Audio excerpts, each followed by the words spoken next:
We're on a mission from God. Wendy? Sarah! So I got that going for me. Darling? Looks like I picked the wrong week to quit sniffing glue. Light of my life. We enjoy your films. I am a human being. I thought they smelled bad on the outside. Welcome to Vintage Video, where we're rewatching the 80s so you don't have to.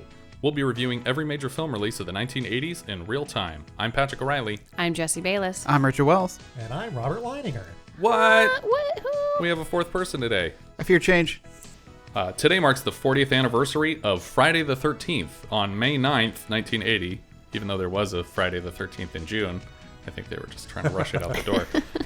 Well, you want to get a movie ready so it'll have a lot of talk, so it's ready by Friday the 13th. I think they just realized they were going to make a lot of money and they wanted to put it out at the very beginning of the summer instead of waiting, because this is back when movies just hung out in the theater for the whole year instead. That's true. But it's also like people always say, why, like for Halloween, why don't you release it on Halloween? Well, because November 1st, no one wants to see it.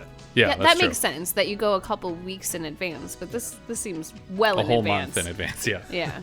It was written by Victor Miller, directed by Sean S. Cunningham, and released by Paramount in the U.S., but Warner Brothers abroad.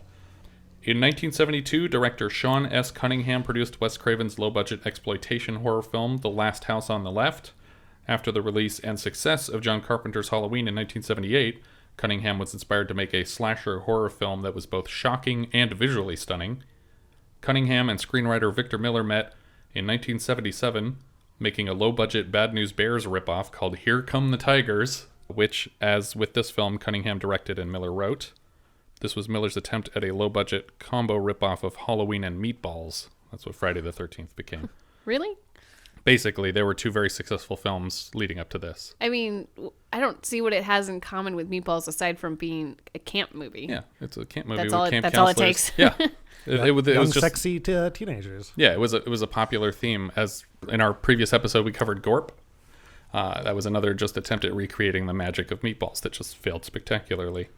The first draft was called A Long Night at Camp Blood, but Cunningham suggested Friday the 13th and essentially decided the release dates of the second, third, sixth, and eighth sequels, as well as the ill-fated reboot in 2009. I always heard that it was always going to be called Friday the 13th, but they just used that as a fake name during production and things like that. Yeah, I read that too. It was on the IMDb trivia that it was a fake name that they used to keep people off the set. Right. But this is the first installment to the franchise, and it was like a low-budget ripoff of another horror movie. So I don't think there was like a fan base trying to sneak onto the set. I don't think so either. So yeah, probably. I'm pretty sure it was just called A Long Night at Camp Blood. Yeah. Yeah, it had to have been, right? Yeah, I don't think they were trying to be like, oh, this is a secret project. Unless they thought they were so clever coming up with Friday the 13th because it's never been done before. Well, they announced the title publicly before they started shooting the film. We are currently in the longest gap between sequels in this franchise. There are 12 films total, and almost every year of the 80s saw the release of an installment, with the exceptions of 83 and 87. So a franchise that didn't exist at the start of the 80s had 8 movies by the end of the decade. Yeah. Friday the 13th, as an unlucky tradition, is likely a combination of the fairly common triskaidekaphobia and the negative connotations of Fridays historically, like Black Friday, for instance. Not the shopping Black Friday. But like the concept of Friday the 13th being bad was a concept before this film, right? Right. The first recorded instance of the combination of Friday and 13 as unlucky was in a 1907 book by Thomas Lawson, called Friday the 13th, about a stockbroker intentionally rigging the market to crash. So that's at least the first time that it was like recorded in an article or in a book somewhere. But it's possible that it existed even before that. Yeah, I'm sure. Even in movie history, there's a 1940 movie called Black Friday with Boris Karloff and Bela Lugosi. Yeah. That involves Friday the 13th. Even though Cunningham was the producer of several vaguely successful films, the best way he could think of to check if the title was taken was to put a full-page ad in Variety and wait for people to complain that they were advertising for a movie title that had already been used. Nobody complained, so they moved forward with the title, but after it came out, a previously released and moderately successful film called Friday the 13th, The Orphan, did sue the production. They settled for an undisclosed sum. But obviously... Nothing. Well, I think they did get something, but it's dumb to expect people to come out and call you out before you make the movie, because you have to wait until they've invested all the money in it, and they can't go back and change the title. Which is why people always complain, like the couple from The Conjuring, like they waited until the third movie was in theaters before they were like, hey, now wait a minute, that's our story that we have the rights to. And people are like, why did you wait till now? And it's like, because now there's 3 movies worth of money to get profit from. Well, that's what's going on with Disney and Bill Nye the Science Guy right now. They have the rights to the show? Well, Bill Nye is suing Disney for not giving him residuals and money 25 years ago. And they're saying, well, why did you wait 25 years instead of bringing it up when it was happening? Well, because now they have $1 billion. Because Netflix canceled my show. In an earlier draft of the film, Ned, the prankster character, suffered from polio and had deformed legs but a strong upper body. Did you read that script? I did. Robbie Morgan was auditioning for the role of Jay Marsh, John Ritter's love interest in Hero at Large, ultimately played by Ann Archer, when she was told by a casting director, Julie Hughes, that she was not right for the part, but she would be perfect for a camp counselor role in a slasher film, and she was on set the next day, her only day on set, to play Annie. Academy Award winner Estelle Parsons was very close to playing Mrs. Voorhees, but turned it down at the last minute on account of graphic violence. The famous "ma ma ma ma" is an abbreviation of "kill her mommy." Kill mama.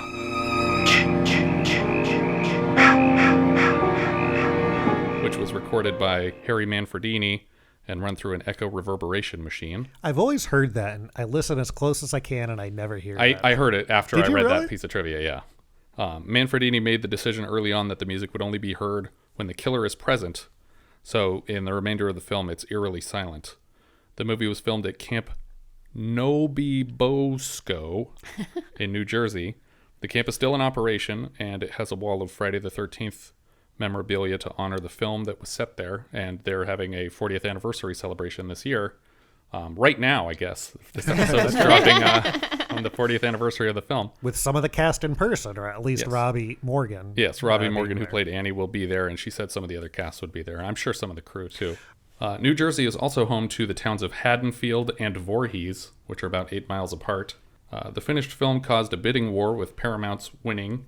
Friday the 13th became the first indie slasher film to be acquired by a major studio. Wait, hold on. Back it up. The towns, were they named after the film? Before. For the film. So Yes. did they use them in the script because of their names? Well, Haddonfield isn't in this movie. Haddonfield is from the Halloween movies. But, Yeah, and that's the town that I believe Deborah Hill, who produced and wrote Halloween, that's the town she grew up in, so they used it. it might have been where they got the name Voorhees, though, for this movie. Okay. But they didn't shoot it in either of those towns, and they didn't shoot necessarily close to them, but they were in the same state. I thought I read something that Voorhees was actually a girlfriend of someone. That could be, too. Yeah, I'm not sure. On a budget of $500,000, the box office came to about $40 million domestic and nearly $60 worldwide, without factoring international box office or the crossover with the Elm Street franchise. The first film remains the highest-grossing installment of the Friday the 13th series. Really? Yeah. Adjusted for inflation? Maybe it is adjusted for inflation. It didn't Gotta say that in be. the piece of trivia, but either way, like, even if it isn't adjusted for inflation, like, that seems crazy that none of them have done as well, and that they've made 12 of them. Yeah, I think it has the most money without adjusting for inflation, because the other sequels, I mean, the only one that I think could give it a run for its money is probably the 3D one. Or Jason X. No. I saw that movie twice in a row on opening day. So I realized when watching this movie, I hadn't seen it before. Oh, yeah? I thought I had, but I hadn't. I just knew enough about it that I knew what was happening. But the only two that I've seen was Jason X and Jason versus Freddy, or Freddy versus Jason. Okay. Yeah.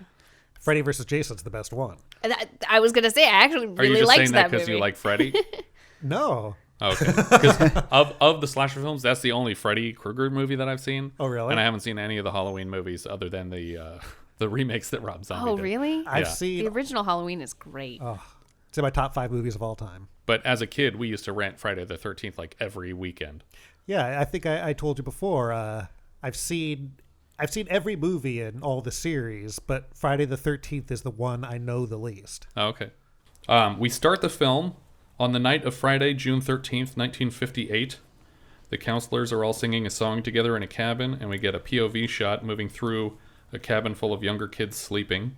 And I thought it was odd that the boys and girls are sleeping in the same together. cabin? Yeah, that is a little weird. You know, the POV shot, obviously inspired by Halloween. Right. But they take it to such a degree in this movie where, like, in Halloween, no one's really interacting with the camera. Where in this, it's like full-on scenes. Yeah, and you see hands and feet occasionally from the POV. A pair of counselors sneak off to an empty cabin to have sex, and the POV finds them there. And very quickly dispatches both of them, stabs the boy in the chest, and then chases the girl into the corner of the room where we get like freeze frame and zoom into her mouth. And then we dip to white, which is a weird choice. I feel like that doesn't happen a lot, but it's that way in the script too. We should mention, me and Robert went to the New Art last Friday, which was a Friday the 13th. Except they started it on Saturday the 14th. No, they started it at 11:59 on Friday the 13th. They didn't start the trailers at that time? No, that's when they started the Q&A, but that was like the event started then. Yeah. But the Q&A began with a little bit of trivia. Yeah. And I won one of the trivia questions, so my prize was a copy of the script signed by Annie, Robbi Morgan, that was there at the screening. It's almost like you cheated, though, because you did It is, excessive amounts of research I was for researching a podcast. for this, and then they asked me questions about it that I'd been researching all day. That's okay, though, because they asked some other questions, and not one person knew the answer, which I was really surprised about, because if this was Halloween, I would know the answers. Right. And if these are real big Friday the 13th fans, they should know it. Yeah, I thought it was really weird that everyone there didn't have it memorized. They came to see it at midnight on a Friday the 13th, and with a cast member there. What was the question? Okay, so for example, the first question was, what day did it come out and where did it land in the box office numbers for the weekend? That guy was a super fan. Yeah, and that guy was the only other person who like seemed like he had everything memorized. He brought like posters with him to get signed and everything. But so he answered that one right away. And then the second question was the one that I got, which was, what was the second question? It was which movie critic gave it a bad review, spoiling the ending in the review. Yeah, because he was angry about the film. And it would seem obvious because the first person who got their hand up and guessed Roger Ebert. And so, of course, the next person you would guess is Gene Siskel. But the guy noticed that my hand went up as soon as the person said Roger Ebert, because I was the only person who knew that person had it wrong already. And so he called on me second, and I said Gene Siskel and won the script. So I wonder if that person said Siskel and Ebert, if he would have given it to her. I don't know. Were they a team at the time? Yeah. Yeah, they were working together. But he asked for which critic. So he asked for one critic. And only one of them spoiled it in his review, because Ebert wrote for the Chicago Sun-Times. I forget what Gene Siskel wrote for, but it was a different column. They just hosted their TV show together. Right. But yeah, and then the other trivia questions were, what was the original name for the movie, which I had read from the IMDb trivia. Mm-hmm. One of them was, what did the graffiti say in the bathroom stall? And I leaned over to Robert and I said, I think it's 30 yards to the outhouse by Willie Make It, and it's 40 yards to the outhouse by Willie Make It. But nobody even like raised their hand for that question. Yeah. And they had to ask it multiple times because people didn't even understand it. And I was like, nobody here has this memorized? Like, I'm not a super fan, and I was pretty close on it, but I also watched it 2 hours before this screening. So, but I wonder, because the guy asking the questions, I noticed afterwards when I did some research, all the questions are listed on IMDb trivia.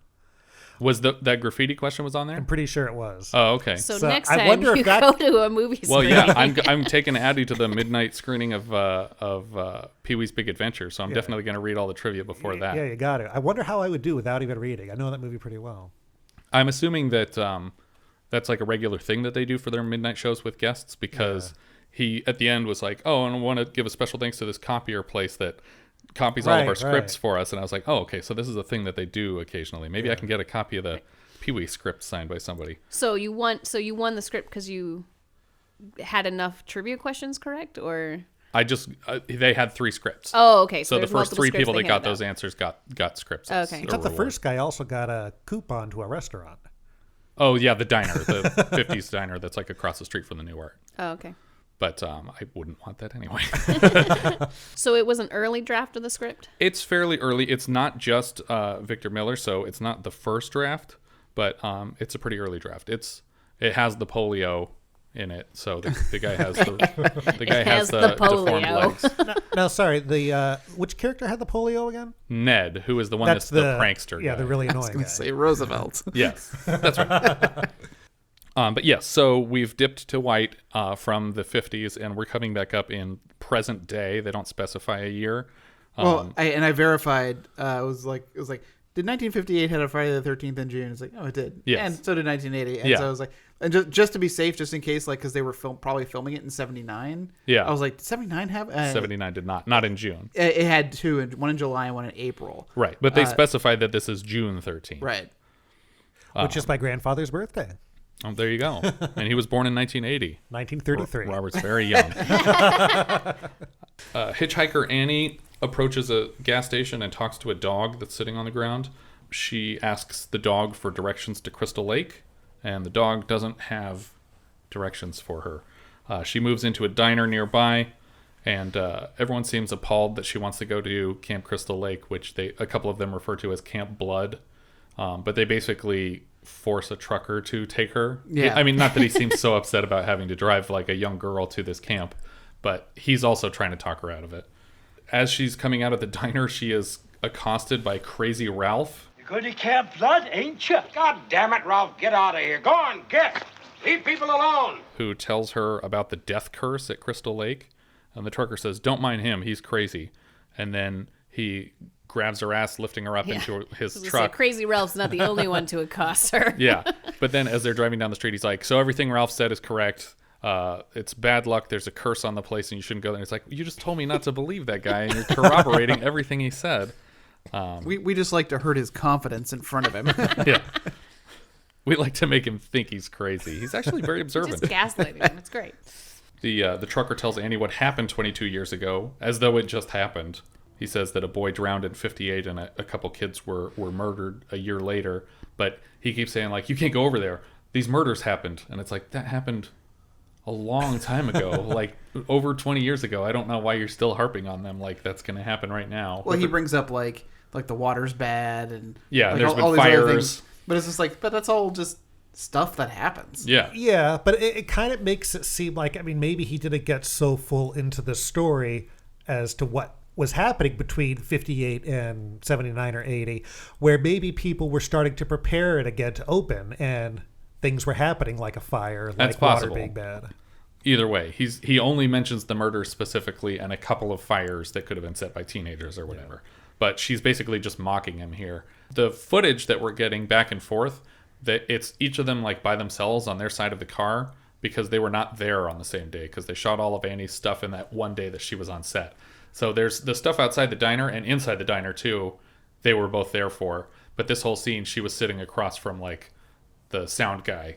It almost looks like POV, like they're implying that this guy could be the killer, like they're setting him up as a red herring. Well, that's what I was going to say about later in the movie. Yeah. When she's talking in the car and it's a POV. It doesn't make sense because the person driving would crash in a second. They're never looking at the road. Yeah. But so I think it's just a coincidence that the production required them to shoot it that way, and it kind of resembled POV, but I thought it was like a happy accident that it resembled the way they were shooting from the killer's perspective. At the camp, owner Steve Christy is digging up a tree stump, and some counselors arrive and rush to help him. He quickly hands out jobs for all of them to do. It's obviously we're getting there on a Friday, and we have the 2 days of the weekend before people are going to start showing up on Monday. Is it 2 days? I thought they had 2 weeks before the kids arrived. Yeah, 2 weeks. Come on, let's go. I thought we had 2 weeks. He's clearly rushing them to get all this stuff done. Yeah. But Steve notices a pad of Alice's art, including a sketch of himself while she's like nailing up a rain gutter to one of the cabins. And he's like, oh, do I really look like this? And she's like, you did last night. It's like Jack drawing Rose. Yeah. Except super creepy. Yeah, but he's trying to flirt with her, and she's like, I'm pretty sure I'm going to leave. I don't want to be here. And he's like, well, give it a couple more weeks, and once the kids show up, I think you'll be happy. And she's like, okay, fine. I think I can last that long, I guess. And then he goes up and touches her face. So romantic. Yes. It just, my heart was aflutter. We get a quick POV in the woods, watching Alice run through the trees to ask Bill if he needs paint.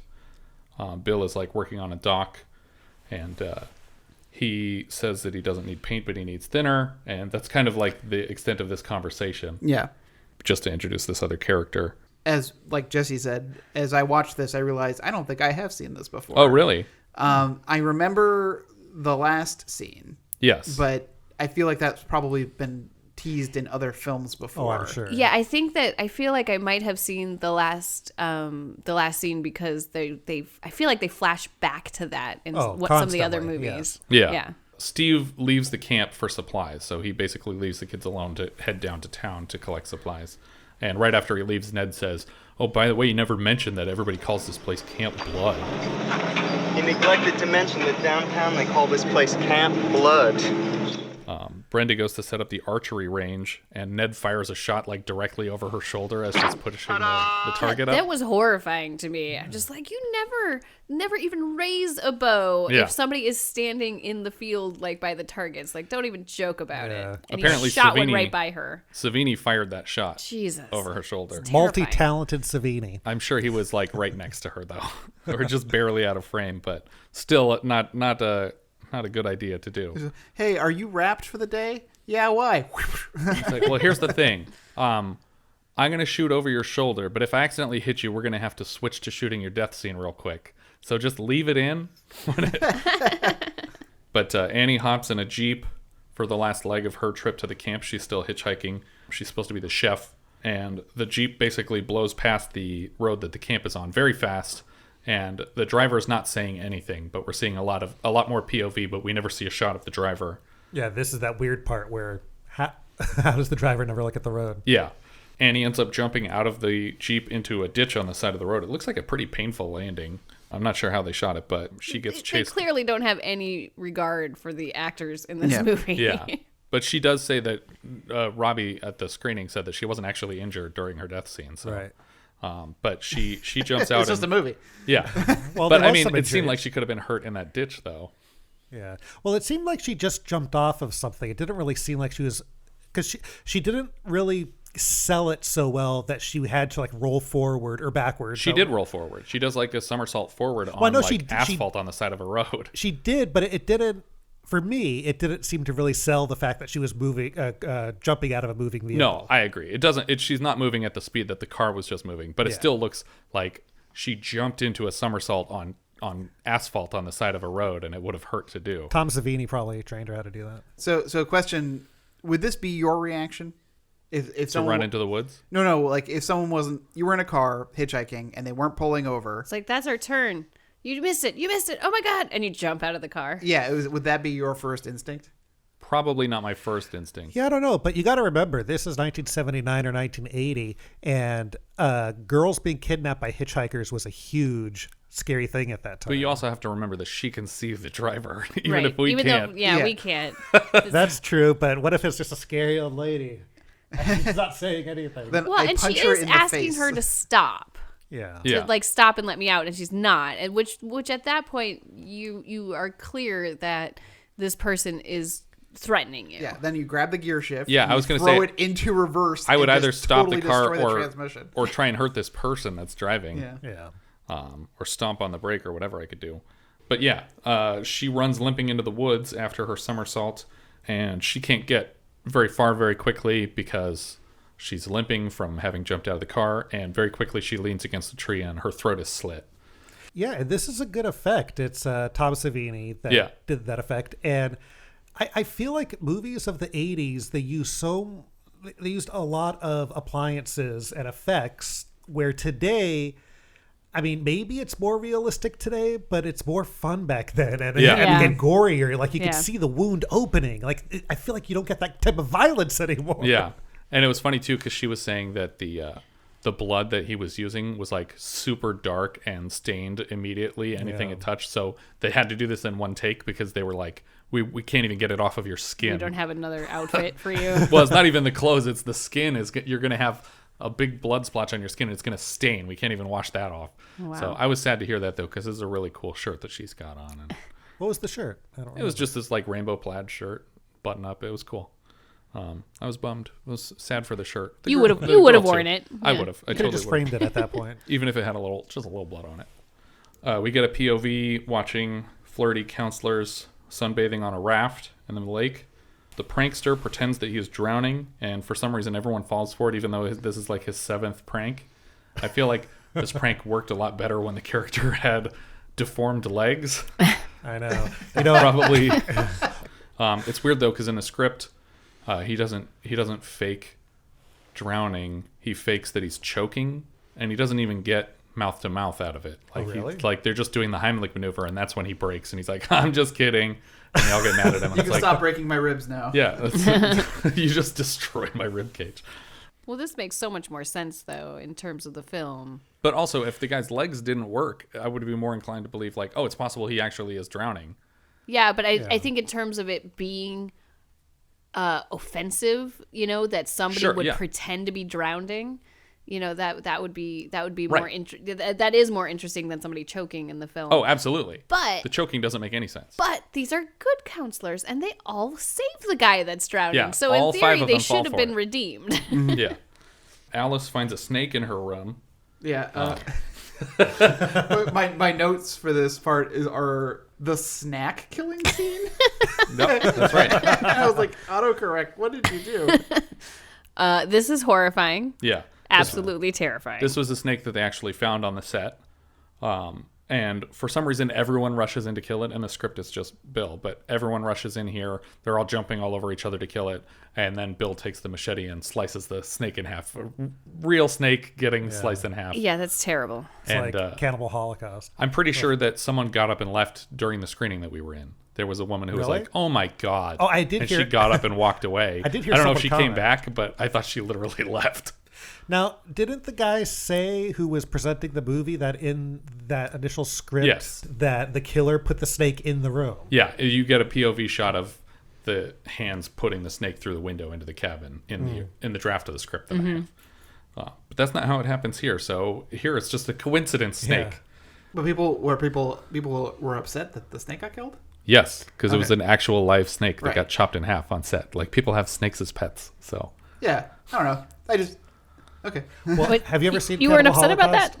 What? No, I don't like horror films. Okay, it's an awful movie, and I don't recommend anyone ever watch that. But they kill some real animals in there. One being a giant turtle, which is the most disturbing scene I have ever seen in my life. Oh my God. And I could get why people would hate that and hate that movie, but and that's on the video nasty list too. That's a category 1 video nasty. Well, that's an '80s movie though. Are you gonna watch that? Don't watch that. It had limited release in the U.S. in 85, but it originally came out in Italy in 1980. Okay. Well, we're not covering foreign films anyway, unless it got a wide release in the U.S. And was nominated for something. It didn't involve awful things. Turtle murder. Yeah. Myrtle, if you will.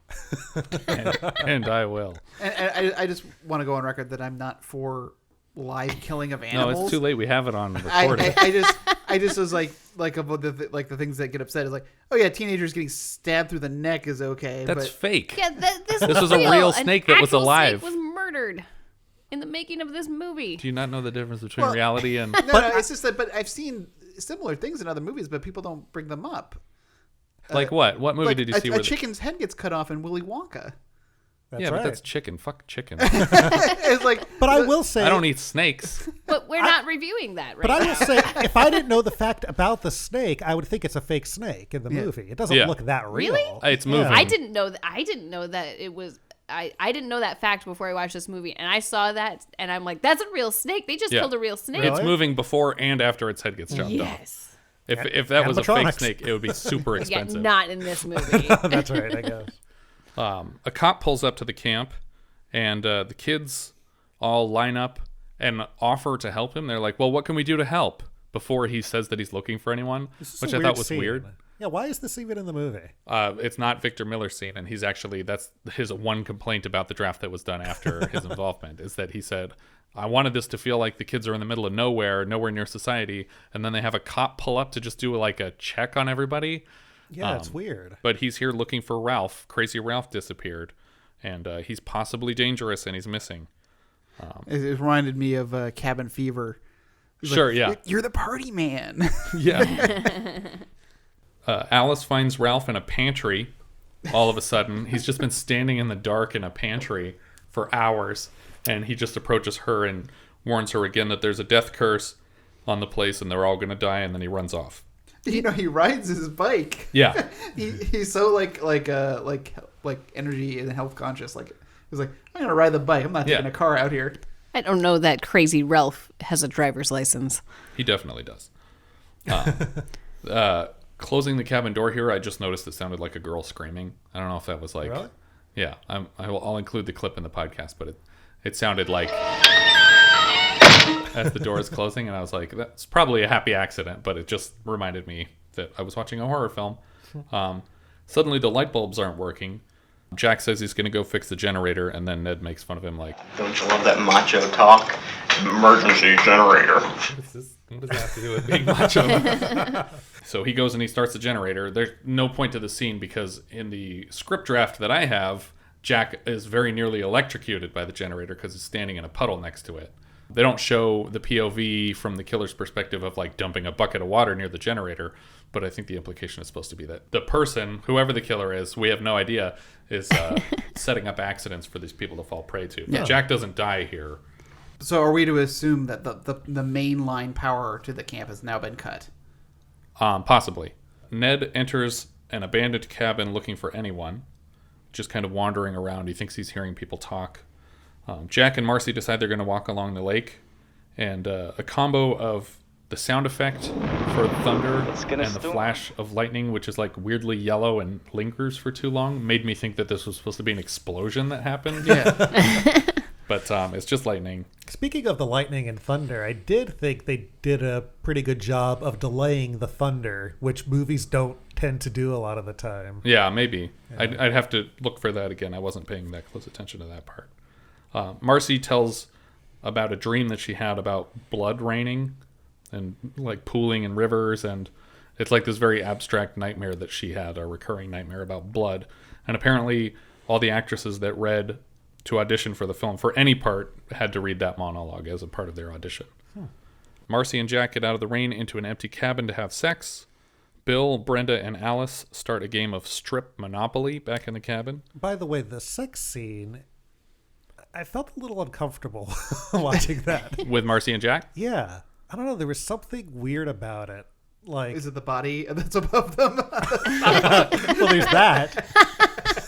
No. That was normal. But, you know, that's another thing about movies of the 80s. You get really long, lingering sex scenes, which you don't really get today. Yeah, it's a bummer. Quick funny side story on this was I was watching The Name of the Rose with Sean Connery and Christian Slater.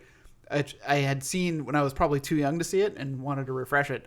So I'm watching it with my dad, and there is a very long, gratuitous sex scene with Christian Slater and a young woman. And it's just like, this is going to be done soon, right? Why is this going on for so long while I'm watching this with my dad? That's how I felt watching The Terminator with my parents. You're like, oh man, this is terrible. You shift in your seat and you accidentally hit back and it starts the scene over.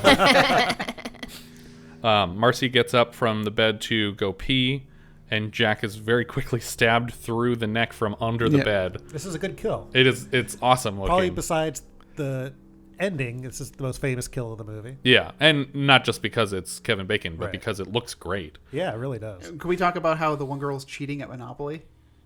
I did not notice that. Oh my goodness. What is she doing? I was so She's mad. Sneaking money or something? No. The first dice roll, she goes, double sixes. I get to roll again. She rolled a 1 and a 2. Did she? I didn't notice that. I was like, that's not double sixes. Well, it depends on which side of the dice you're looking at. Oh, that's true. It's the face down side. Yeah, they're playing Western dice. Whatever's pointing west is the number. It's probably funny because it was probably just in the script, double sixes, I go again. And no matter what she rolls, that's what she was going to say. Yeah, don't worry. The film can't pick it up. Yeah. It did. Yeah. What do you think? People are going to have 4K televisions in the future, sweetheart? This was a really nice transfer. They didn't even have an idea of home video. Nobody's going to watch this again in the theater. In the 80s, I think they were starting to get down with the idea of home video, but still, it was going to be VHS or video disc. Well, it's funny. I was talking about that today, about in Empire Strikes Back, how there's a close-up of Luke Skywalker's lightsaber, and it says, like, made in New York on it, because you could see that it was a flash bulb on an old camera that they used to make the lightsaber. Yeah. And they probably just figured, oh, no one's really going to see that. No one can go back and zoom in on it. And of course everyone can now. But now it's an Easter egg that reveals that it didn't take place a long, long time ago. That's right. It's actually in the future. And in our galaxy. That's right. Well, we don't know where it takes I guess place. that's true. Marcie looks around for the source of some sounds for a while, and then she takes an axe to the face, which is another really solid makeup job from Tom Savini. Yeah. I really enjoy the way all of these kills were shot. Like I just feel like it's pretty unique and special. It seems like they aren't super gratuitous in a way that I think horror films are now.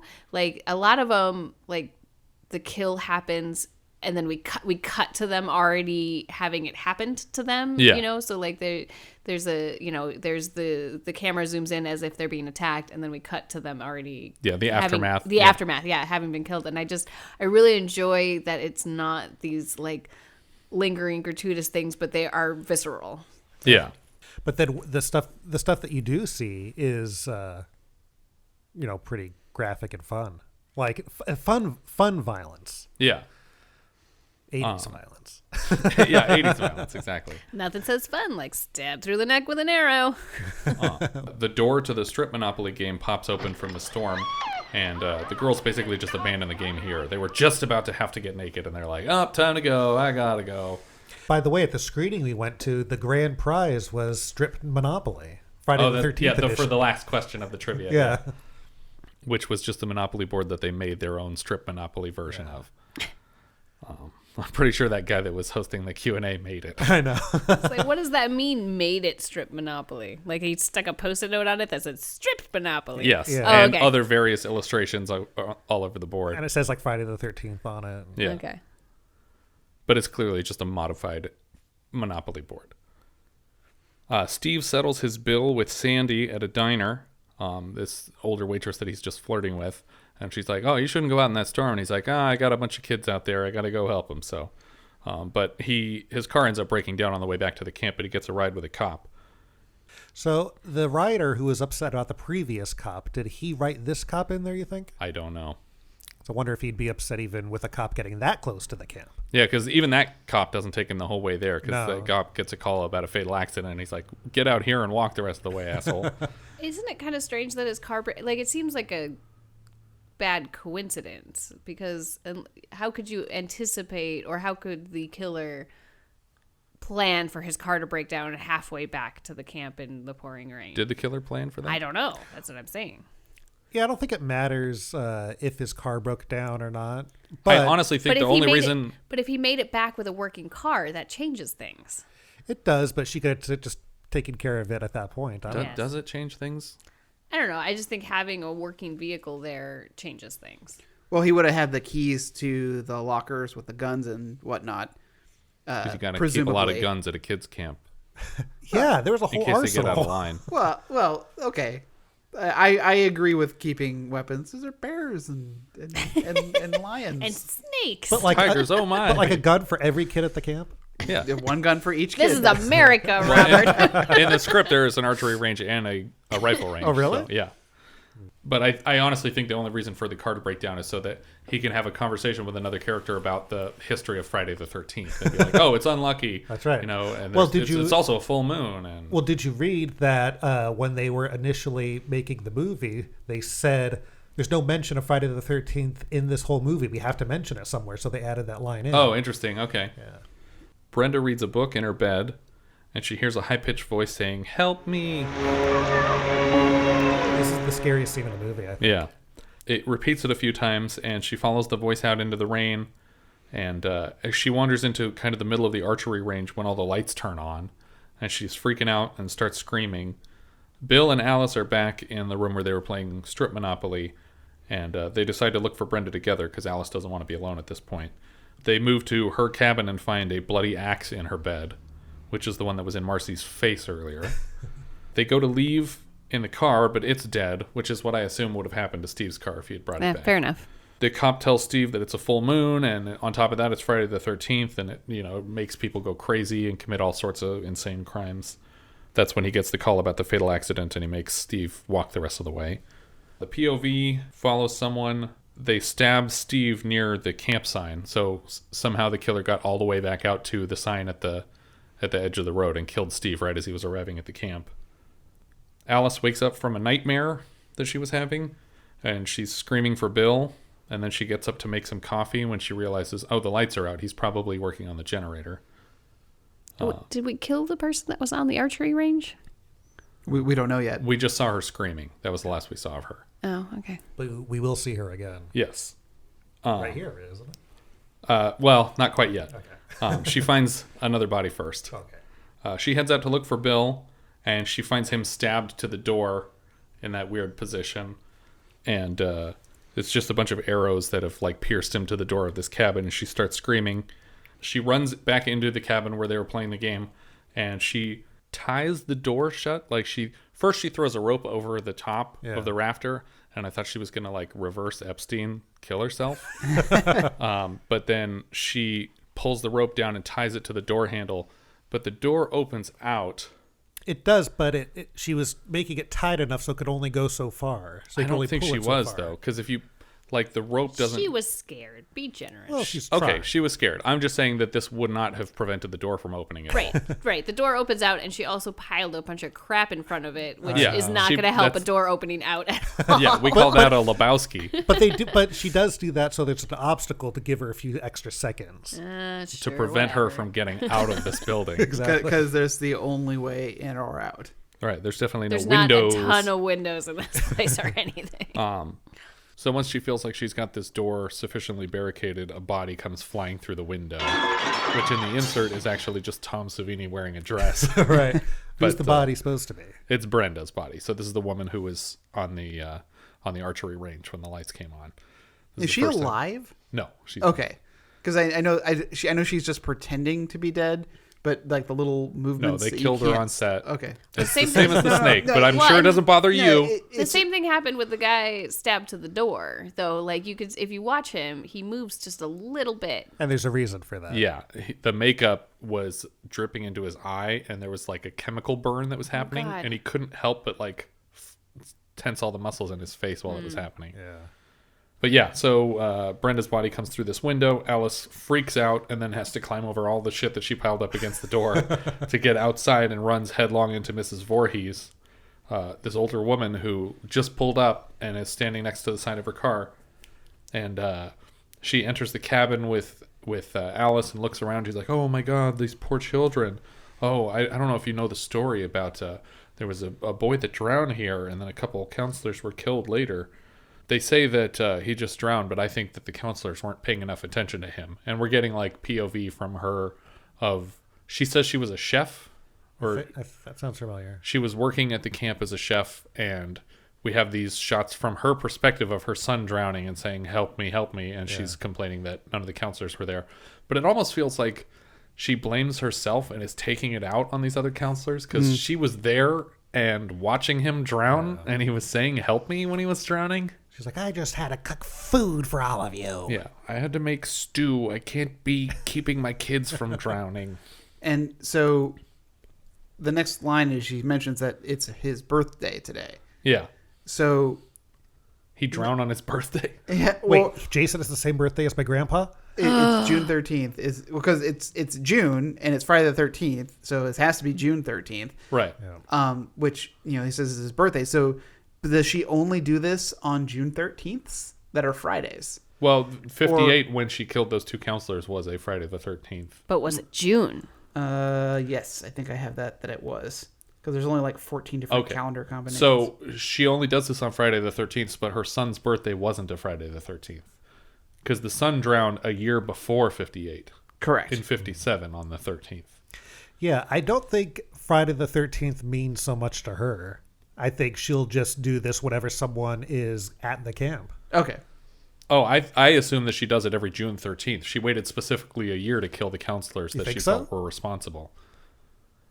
I think that the actual death date has a significance to her, the June 13th. I mean, it's her son's birthday. Friday is irrelevant, but No, June 13th is the date. Yes, June 13th does have relevance, but I don't think she holds off killing only for that day. I think she does. You think so? Yes. I think she probably kills on other days, but then in her mind, Jason takes over on June 13th. Well, I guess we don't know when Jason died in 57. We just know when the counselors were killed in 58. Right. Was on his birthday. So maybe she was just like, I'm going to use his birthday as the day that I avenge him. Yeah. Maybe. We'll have to ask her.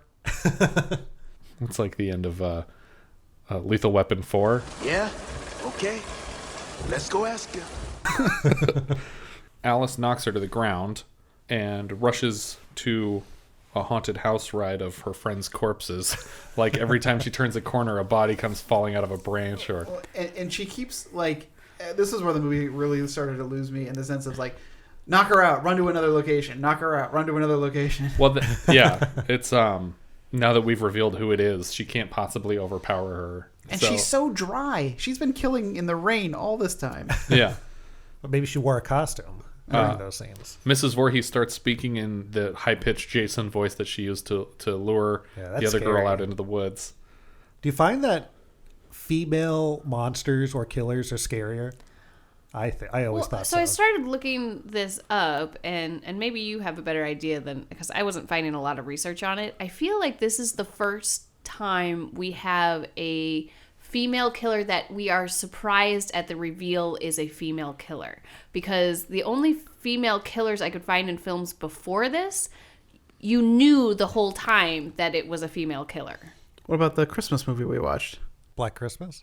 No. To All a Good Night. To All a Good Night. Okay, that was this year.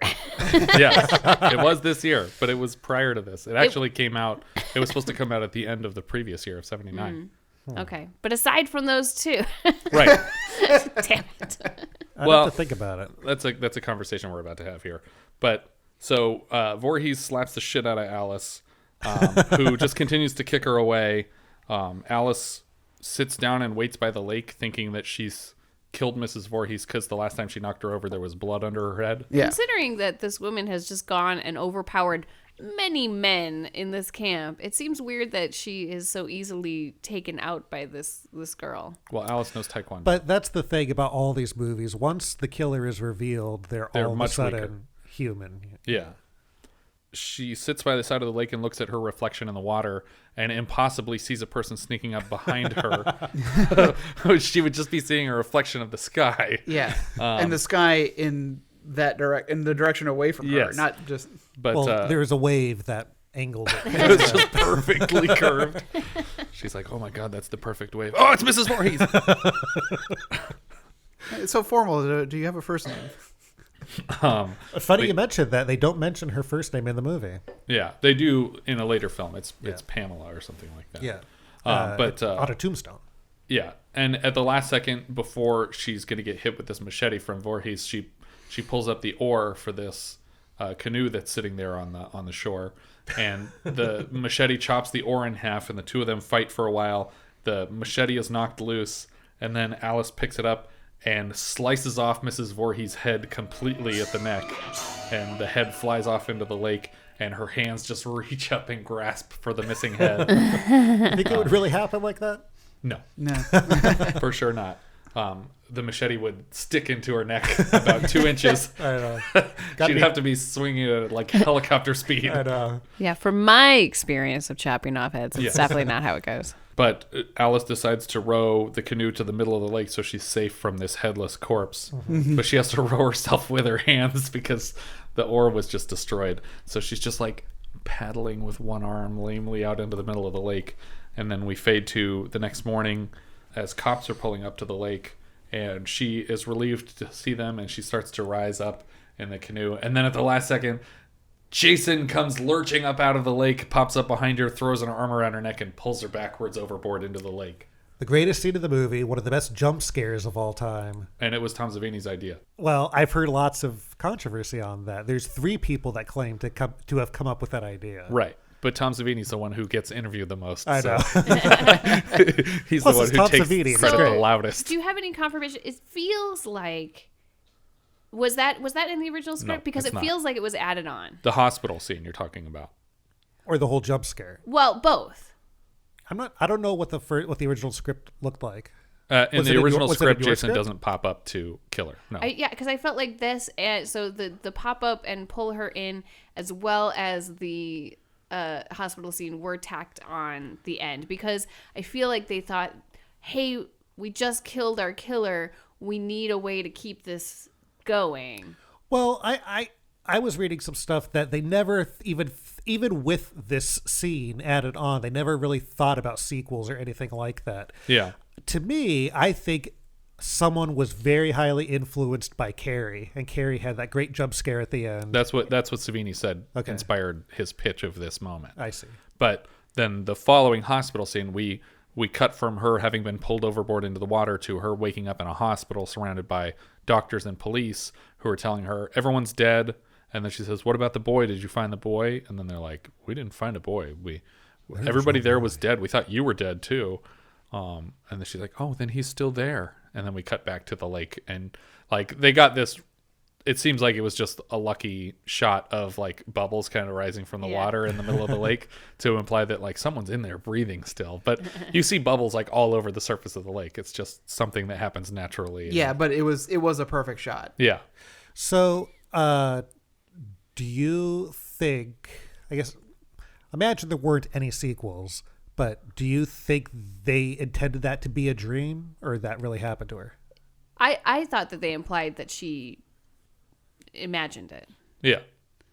I was going to ask if the implication here is that she's the suspect in these murders. That's what I would have concluded as the police coming to this, camp full of murdered bodies, and you're just like, no, the old lady whose head is chopped off there, she did this all. Who chopped her head off? Well, I did, but I didn't do the other ones. Well, what's funny also is that, they slightly mention, what happened at the camp at the beginning of the movie, but the whole thing with Mrs. Voorhees and Jason just kind of comes out of left field. Like, here's this whole entire backstory that we're going to tell you in 2 minutes at the end of the movie. And if she told the cops that same story, it would be like, well, how are you even involved with that story? Like, it just doesn't, it's weird to me. I mean, the story would check out if they were like, oh, that woman was an employee of this camp and her son did drown here. Well, that's true. So I guess she could. The motive checks out at the very least. Yeah, that's true. But that doesn't make clear that she's the person who killed all these other counselors. Yeah. And there would be questions about how did this, 60-something-year-old woman attack all these 20-year-old guys by herself? Unless they're like, hey, you probably saw that story down at the library. You came up with a good alibi for yourself. Planned it just to murder all these people. But yeah, according to Tom Savini, at least, that last shot was his suggestion because he had just seen Carrie and he wanted a chair jumper moment for the end of the movie. And screenwriter Victor Miller was very disappointed by Jason's resurrection in the sequels as a villain because he was only ever meant to be the victim of this story. Right.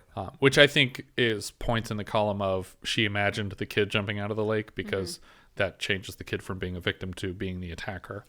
Now, why do you think Tom Savini designed little boy Jason to have that strange looking face? Like, it doesn't really add much to the story that he looked weird. He looked weird before he died, though. Exactly. But why do you think that was? Because he was supposed to be like he's like An the outcast? kid that's left out that nobody cares about. And it's part of the counselors not paying attention to But him. was that thought out for this movie, or was it just supposed to be like he was specifically decayed had body? a weird face. No, I think he because- was supposed to be just having left in the lake for so long. No, when they showed he's the deformed. flashbacks, when he's drowning, he had a weird Oh, did face he? too. Yeah, I he didn't looked like notice that that. in the flashbacks too. Yeah. Well, and I think that it's interesting that then in the sequels we come back and he's a full-grown man, whereas in this scene he's a Right. boy. So I feel like this must be an imagined scene. Yeah, that's true.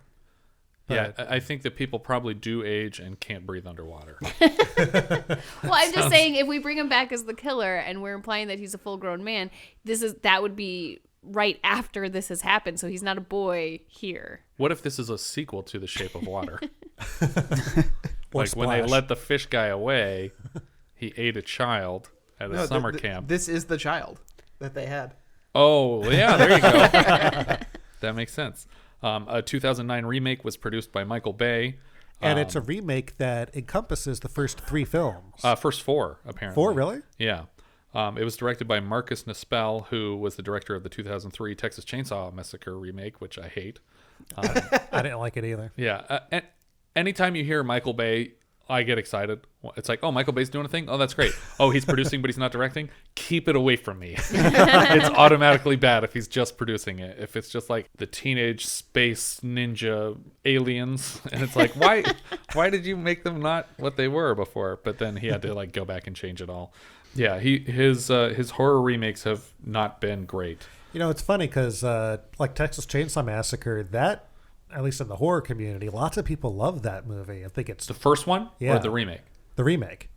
They think it's a great remake, and no, I think it's awful. They're incorrect.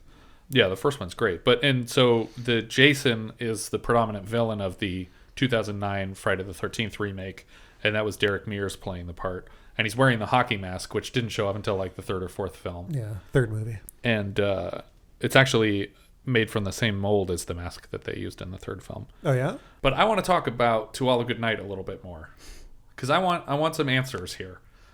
I don't even know what this is. This is a horror film that came out on January 30th of 1980.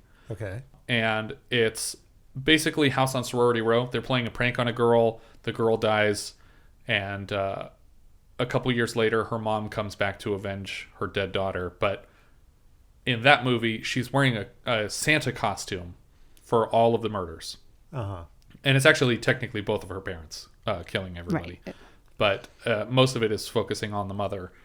In that movie, we have a crazy Ralph character who is like another 7-foot-tall, like retarded guy who just keeps jumping out and telling everyone that they're going to die, trouble, yeah, and that there's a curse and that these people need to like pray because they're going to get killed. We have a bunch of girls and guys sitting around a fireplace at night with a dude strumming a guitar from the same angle as we got that shot in this movie. That's less of a coincidence. Yeah. The killer is the mother of someone who died there years earlier, wearing boots and gloves to disguise her age and gender throughout the attacks.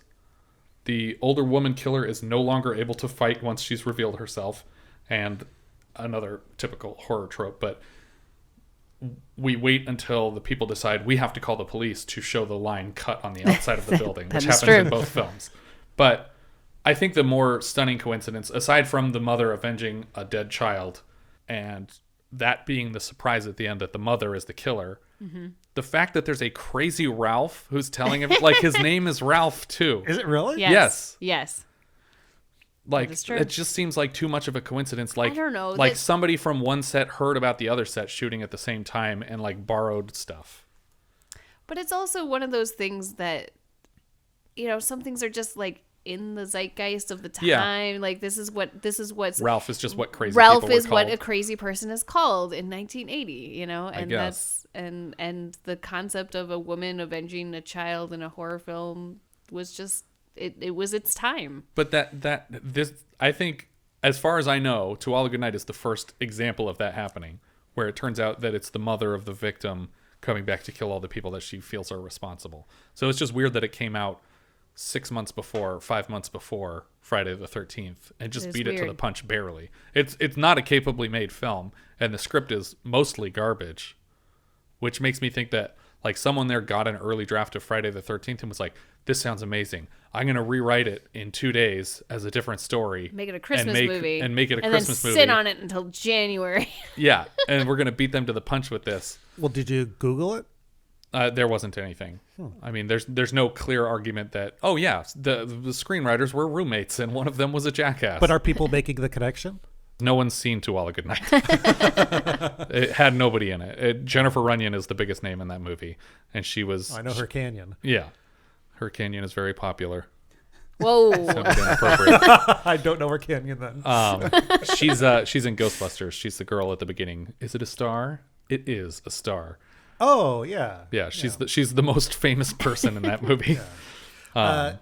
Speaking of that about Ghostbusters, it's funny because she's only credited as Girl in Ghostbusters, yet Peter Venkman calls her Jennifer. Yeah, because that's the actress's name. Yeah. He's just he's just hitting on the actress. Changes from the early draft that I have, the POV before the killer is revealed is referred to as the Prowler throughout the script. The shape of Halloween. Yes. The Prowler loses her pinky finger in the 1950s attack in the story. And so later on in the film, we get clues that when we see a person missing a pinky, oh, this is the killer. But it's always in Like you never see the person head on, so you don't identify the person. I was reading about that, and they didn't do that because it was too hard of an effect to pull off to make someone lose their finger. You can make their head disappear, but not a finger. Yeah, that's just crazy. This was a line that I really liked from the script. Suddenly, from between two parked cars, pops Ralph, a crazy hobo who has 2 dead rats in his mouth. Their tails in his teeth, they swing from him like a strange beard. I just like that line. I wish that made it into the film. Yeah. You know, that's very funny because I was watching, it was Tom Savini on the David Letterman show in the early 80s, and one of the props he brought out was a fake rat that you could put in your mouth.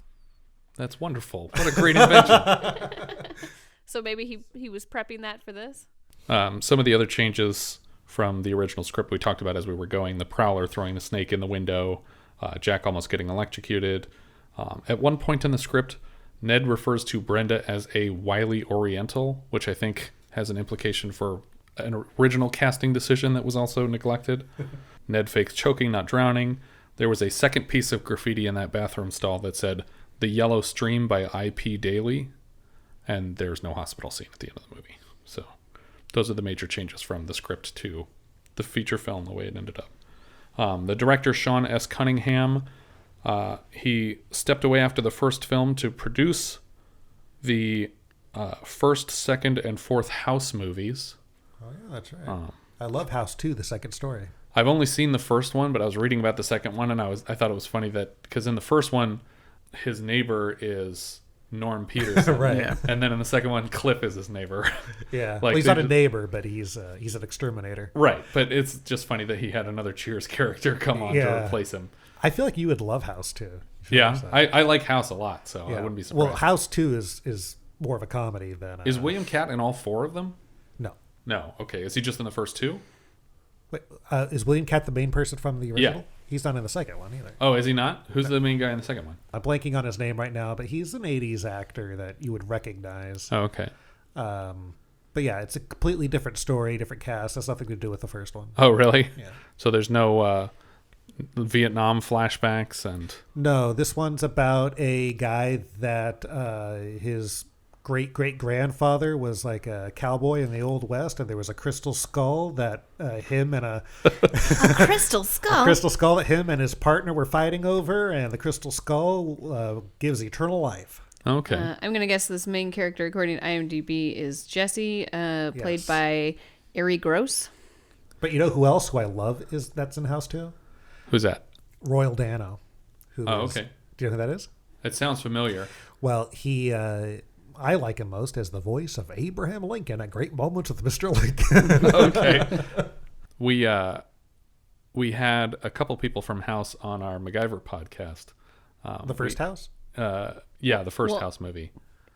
Funnily enough, I was just looking up Ari Gross's movies or credits here, and he was on an episode of MacGyver. Of the reboot? Of the reboot. Yeah. Yeah. I was going to say he was not in it's funny the original series. I've always loved House 2, and my friend David Park, he loves House 2 also, and we'd be talking about it. Even on the podcast, I talk about it sometimes. The whole time, Inthea thought we were talking about House Party.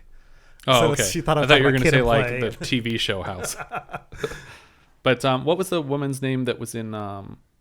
she does the voice of American Maid on The Tick. She was in, The Last Stand, the airport episode of MacGyver. I can't think of her name. Blanking on her name. But we interviewed her on the podcast, and we also interviewed Michael Ensign from Ghostbusters, who plays... Who is he in Ghostbusters?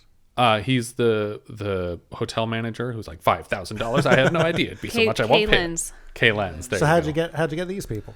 Just IMDb Pro, just reaching out and saying, hey, we have this podcast. We talk about old MacGyver episodes, and we'd love to hear if you remember anything from them. Don't give away this secret sauce, man. It's funny, the people that you will get back to you, and you're just like, oh, I didn't expect this person to call me back. But then there's other people where it's like, when I got on the phone with Terry Hatcher's manager, and as soon as I said the word podcast, they just hung up. They don't even listen. I remember when I was interning at Universal doing my monster documentary. Yeah. And I gave a letter to like DreamWorks to give to Steven Spielberg. Like I talked to Steven Spielberg's assistant, And they were very nice about it, but of course I didn't get a response. Sure. It was like, Steven Spielberg's going to do a college kids documentary. I think the biggest name that we had was probably Rob Paulsen. Yeah. I don't know who that is. He's the voice of Yakko Warner and a lot of other people. Raphael on the original Ninja Turtles, and he's a lot of Disney characters too. Huh. Very nice. What's Toodles on the Mickey Mouse Clubhouse? He is, yeah. After they gave the character a voice. Yeah. But yeah, back to Sean Cunningham. He did come back to the Friday series to produce Jason Goes to Hell, and he also directed a chase scene in the first Nightmare on Elm Street film, uncredited. Which scene? Do you know? A chase scene. Okay. That's all it says. It says literally director, a chase scene uncredited. So he directed Jason Goes to Hell? He produced. Oh, produced it. Okay. That's the worst one, I think. I don't know if I've actually seen that one. Jason's not even in it, really. Yeah. So it's like the fifth one. Kind of. Well, this one, do you care about spoilers?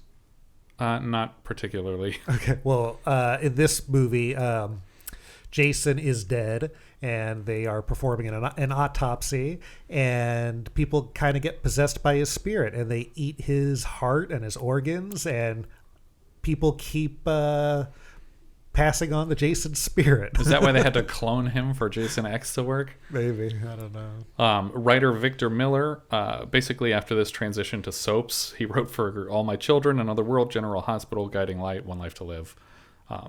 Lots of episodes of each show. The other writer on the script that I have that added the cop scene was Ronn Kurz.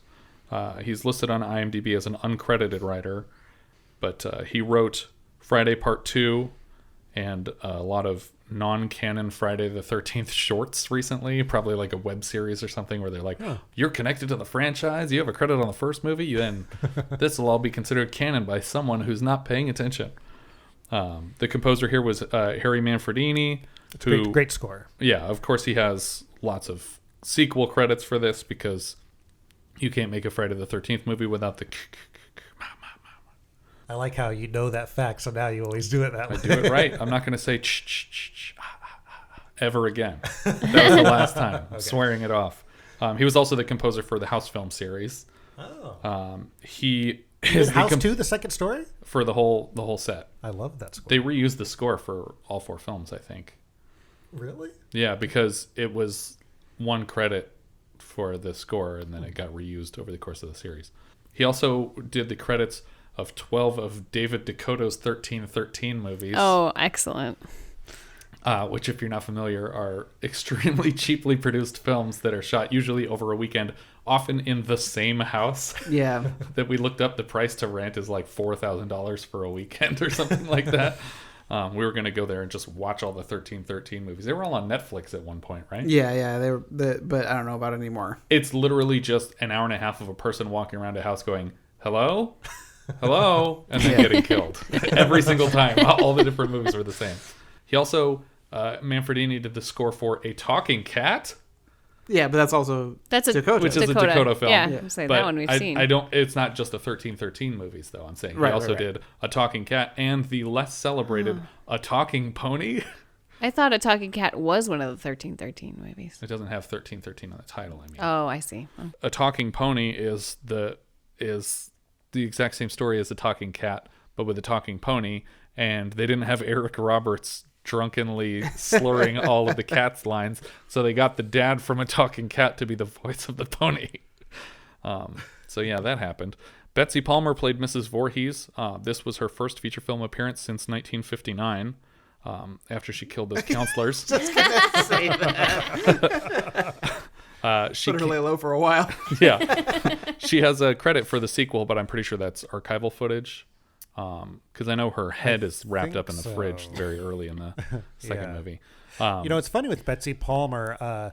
She was very popular on game shows of the 1950s and 60s. Like, I watched lots of old episodes of, Password. Sure. And I've Got a Secret.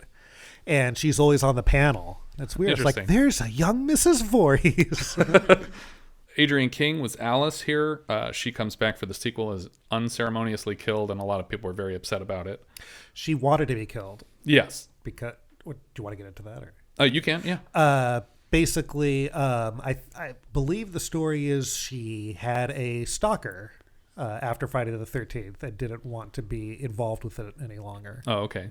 It seems like you could just write that character out of the series if you wanted to. You need some connective tissue, I guess. I guess it was for closure for the stalker. It's like, she must be dead. She's dead. Somebody beat me to it. She recently appeared as the voice in Silent Night, Bloody Night, The Homecoming, which I'm assuming is like a voice over the phone or something. Is that different than Silent Night, Deadly Night? Yes. Silent Night, Bloody Night, the original Silent Night, Bloody Night, actually came out even before 1980.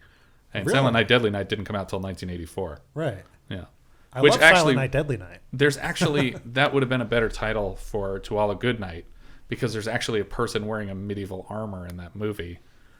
So if you called it Silent Night, Deadly Night, because the person's standing very silently for most of a scene and then pulls out a crossbow and shoots someone through the back of the head. But Bloody Night would have been even better because bloody is an English term. There you go. Alice used to actually host tours at the campsite where the film was shot. Really? Yeah. Robbi Morgan, we discussed before, was Annie. She was at the screening, and we've talked about her a bunch already. She talked a lot about the screening, about being in the movie What's the Matter with Helen? Yes. Which, when she was much younger. Yeah. I don't remember the movie very well, but I remember my grandma and my uncle always talked about that movie growing up. They loved it. It was 1970, right? She said it was like a decade earlier. 71, I think. Oh, okay. Yeah. Kevin Bacon is Jack here. This was his second film after first appearing in Animal House. He was Valentine McKee in Tremors. He plays another Jack in another 13 movie, Apollo 13. Wasn't there something on IMDb about how many characters he's played like Jack? 9 different Jacks. Yeah. He also played Jacques in Super. Speaking of Siskel and Ebert spoiling movies for people. And he recently did a TV movie to kick off a Tremors series reboot that didn't get picked up, and I don't think the TV movie ever even aired. But they shot a TV movie that was supposed to be like the impetus for a series that never happened. Harry Crosby was Bill. This was his first and second to last film credit before playing Cute Rocker in Hollow Venus, Diary of a Go-Go Dancer. He is the son of Bing Crosby. Oh, dear. And likely victim of bags of oranges over the course of his life. They don't leave bruises. And then it's funny because... beating children with oranges is funny because... No, I want to hear the rest of this sentence.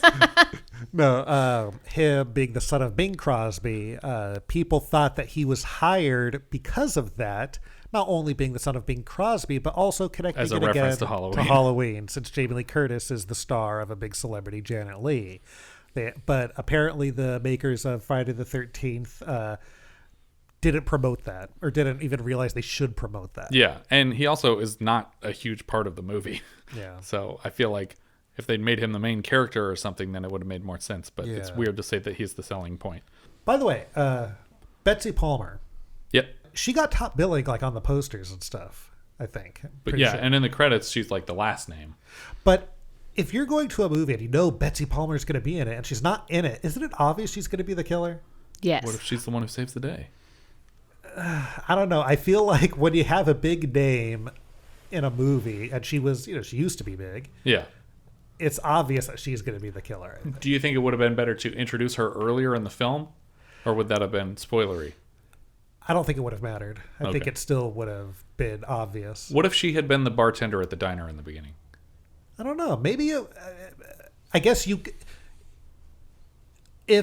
If we did see her in the beginning, I could see her possibly end up being the hero saving everyone. Yeah. I think that could have been an option to go with for that. Laurie Bartram was Brenda. That's the girl who gets killed on the archery range. This was her last film because they killed her for this movie. No, she died of pancreatic cancer at the age of 49 in 2007. Yeah. Rex Everhart was the truck driver. He plays the desk sergeant in Superman, and he's the voice of Maurice in Beauty and the Beast. Crazy old Maurice, Crazy old Maurice. Yeah, that's great. I actually think he's the best actor in the movie. I love his scene. Yeah? I think he's just authentically a creepy man because he's grabbing her ass. Crazy old Maurice. Crazy old Maurice. Walt Gorney was Crazy Ralph. Why not just go with Walt Gorney? Why'd you change his name? Not crazy enough. Crazy old Ralph. enough for you, am I? He reprises the role of Crazy Ralph in Part 2, and he returned to the franchise to narrate the opening of Part 7. He also plays Duke Domestic in Trading Places. Ari Lehman was Jason here. This was his second feature. Nothing between this and 2006. And then he did a bunch of cool stuff. I wrote down my favorite titles. Hellophone, Pie Day Die Day. Oh, I want to see that. And The Leaf Blower Massacre 2. Ooh. He was an actor in them? No. He just came up with the titles. Yeah, no, I think he's in all those. He's a really great pun person. Noel Cunningham played a boy in the 1958 Camping Circle, uncredited. He is the son of director Sean. Is he the one that gets killed? I don't know, actually. No, because I think that boy had a name. Okay. But Sean wanted him to play young Jason, and his wife was like, "No, you're not going to do that." So that. That kid is probably so upset. He's at so his mad mom. at his mom. I could have been Jason. He would have made a ton of money signing at conventions. I'm sure he does anyway. He also went on to work in editorial on Jason Goes to Hell, and he co-produced Jason X. Erwin Keyes shows up as a busboy in the diner at the beginning of the film. I don't think he even has a single line. He doesn't have this line, but I recognized him immediately. Yeah, he played Jacques in Private Eyes, the hunchback character. So we covered his credits pretty recently. Tom Savini is uncredited as Man the Knife Killer. I don't know what that means, but... When we see pieces of Mrs. Voorhees walking around, we just see her feet or her arms. Usually it was Tom Savini's assistant. Yeah. But I think they're saying there's a particular shot where it was his hand with him holding the knife. Yeah. I told you there was a couple shots where I'm like, those are man hands. Well, yeah, but the wording of Man the Knife Killer is a weird choice. Is that on IMDb? Yeah. This is copied and pasted directly into my notes. You know what I thought was good, though? Like, I thought that, too. It looks like man hands. But I like that they kept the detail in of the big ring on the finger. I noticed Mrs. Voorhees had that same ring. Yeah. I like that. Tom Savini, obviously, very well-celebrated makeup artist, specifically for, like, zombie and slasher movies, a lot of horror and sci-fi. Well, he got huge from Dawn of the Dead from 1978. And this. It was a kind of a combination. But they wanted him for this because of Dawn of the Dead. Right. Yeah. He was inspired initially by The Man of a Thousand Faces and also from having gone to Vietnam and seen like some messed up stuff in person. Yeah. And he became the go-to expert for that kind of gore. And he's an actor in a ton of things too. That's true, yeah. And he's worked with George Romero and Robert Rodriguez on a bunch of stuff on both sides as makeup and as characters. Yeah. He appears on screen as the head of the biker gang in Dawn of the Dead and as Sex Machine, who is another biker in From Dusk Till Dawn. He also appeared as Mr. Callahan in Perks of Being a Wallflower, which I thought was interesting. I think he's in Grindhouse also. Planet Terror, maybe? That sounds right. Yeah. Robert Rodriguez again. Yeah. Well, the only thing I wanted to mention also was after we saw the movie, I wanted to do a little bit of research. So I pulled up my... collection of famous monsters of Filmline magazine, which is my favorite monster magazine, and they had an issue from May 1980. When did this come out again? May 1980. May 9th. 1980, and it has the synopsis of the entire movie in it. It gives away who the killer is. Like at the end of the thing, it says, "You're welcome." Well, it says. It gives the story of the movie. It'll say, suddenly a hideous deformed child, Mrs. Voorhees' son, Jason, reaches up from the depths. His clammy hands reach around her neck and... But we shouldn't really tell you anymore. You just told us everything. Mm-hmm. That's basically how Gene Siskel's review of the movie started. that posted on the day that the movie came out. But what's funny also is the cover of that issue of Famous Monsters was the deformed kid wrapping his arm around her neck. It was a close-up of the deformed kid. So you know it's going to be in the movie somewhere. Yeah. Yeah. Interesting choice. I always find it funny when you go back to look at materials from when the movie came out and how they marketed it. Yeah, and how spoilery everything is. Yeah. It's funny because people say that about trailers now. They're like, "Oh, trailers now just give away the whole movie." And it's like, kind of always did that. Oh yeah, a little bit. Every monster movie trailer has how the main monster dies in the trailer. Yeah. Why don't we get into our ups or downs here? Jess, what do you think? Up or down on this one? Oh, it's a definite up. Yeah, for sure. Up from what? Up as in you would recommend it or you would not recommend it. Up. I recommend it. Richard. As a down. Yeah, that's what I thought. Yeah, I'm not a fan of horror films, and this film didn't do anything for me. I do appreciate, obviously, what it does for pop culture, and that it was the beginning of a whole bunch of other movies. But while I recommend it, I will say it's not one of my favorite horror movies. No. Like, there's so much better things to watch. Friday the 13th, as I told you, is my least favorite series out of the big horror guys series. And for Friday the 13th movies, the first one isn't even my favorite. That's Freddy vs. Jason. Right. Then probably Friday the 13th 3D. Is that the third one, I'm assuming? Yeah. And then probably with Corey this one. Feldman. But this one's fun, and, you got to give it some sort of credit for starting the Friday the 13th series, because it is such a huge phenomenon, or it got to be. Like, seeing a killer in a hockey mask is almost as popular as, like, seeing Frankenstein walking around. Yeah, but I also think, like, it's still an up for me, but when you hear that the writer and director met on the set of Here Come the Tigers, which is such a dumb, blatant ripoff of Bad News Bears in terms of just the title and basic premise, and then you're like, oh, this was just Meatballs meets Halloween, and you're like, oh yeah, they just took a scary day of the year as a title and changed it to a different scary day of the year as the title, and it's like... Now let me ask you this. Why do you think Friday the 13th took off and not the other ripoffs? It's actually capably written, and the performances are pretty good. And it's shot really well, actually. And I think Tom Savini's makeup goes a long way. Yeah. We had a lot of complaints about the gore in To All a Good Night, just in terms of, like, missed opportunities for severed heads and things like that. Because someone does get their head cut off, but we never see it after that point. It's just kind of jammed on a shower head, but we wanted blood coming out of it.